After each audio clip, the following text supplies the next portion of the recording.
Hello friends, let's have a look at these images. What do you think about them? We have a bunch of keys, a school of fish, a group of letters, a pile of books, and a bunch of flowers. The one thing that can be seen in common is that everything is in the form of a group or set. And well, that's our topic for today. Sets. But what exactly is a set? A set can be formed of anything that can be well-defined or distinct. Now, let's see what do we mean by well-defined or distinct. Let's take an example. A set of numbers from 1 to 10. Now, this is well-defined. You can list all these numbers also, right? So, this can be a set. Let's consider another example. A set of smart students or a set of generous people. Can this be considered as a set? No, not exactly, right? Because here, smart or generous cannot be defined or measured. Or we can say that these are relative terms because the meaning of these words will change from individual to individual. Hence, we cannot make a set of these situations. Let's take a simpler example. A set of all the letters that comes after T. So what all letters will be there? U, V, W, X, Y and Z.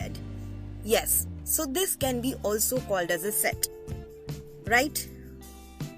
Let's see a few of these examples if we can form a set of them or not. The first is states of India. So can we form a set of this? Yes. Because there are 29 states in India and you can list all of them. The second one is strong students in a class. Well, this cannot be a set because strong is a relative term. But suppose here if I'll add a condition like students who weigh more than 50 kg in a class are to be considered as strong. Can now this be formed a set? Yes, because now we have a number, a quantity or a well-defined and distinct property that we can use and form this set. Right? Let's see the next one. Students who have scored 70% and above in the last semester? Yes, you can form a set of this.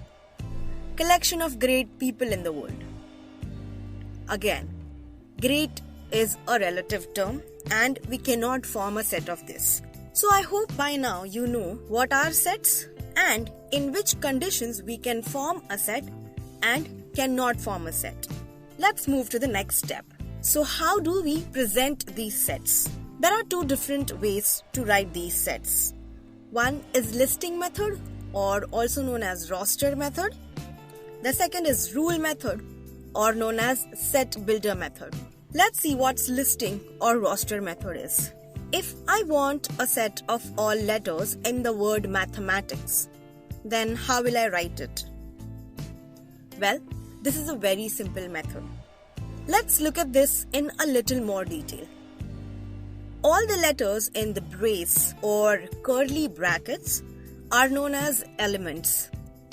A or any letter can be used to represent this set.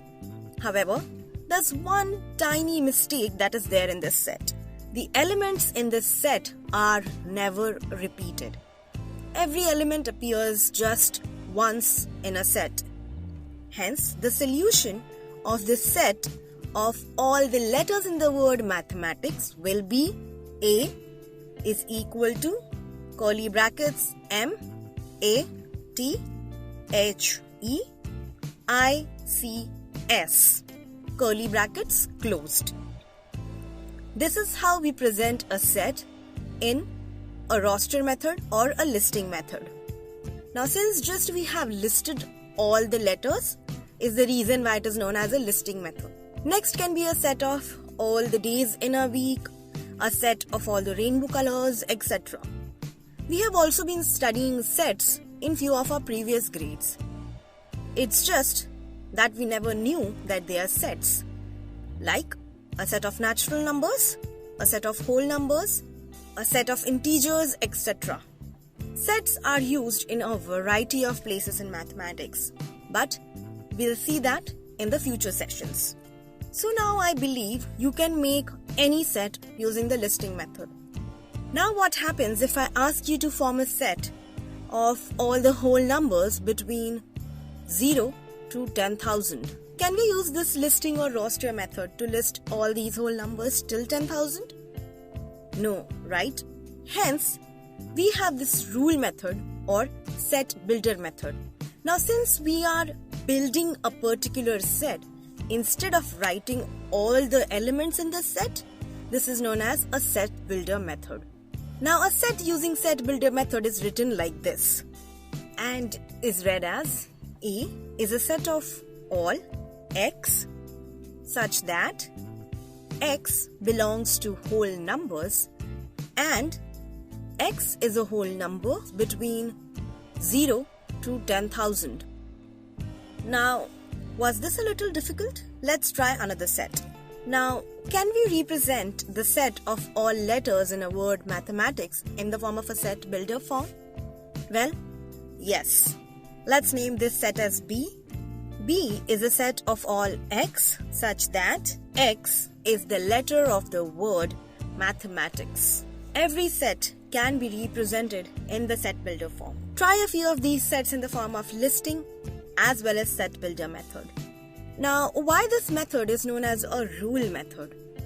Now here we can see that we have added certain conditions in this set. This is the reason why this is also known as a rule method. So till now we have seen that what is a set, things that can form a set, and ways to represent these sets. In our coming sessions, we will see what are the different type of sets and also about the Venn diagrams. I hope this session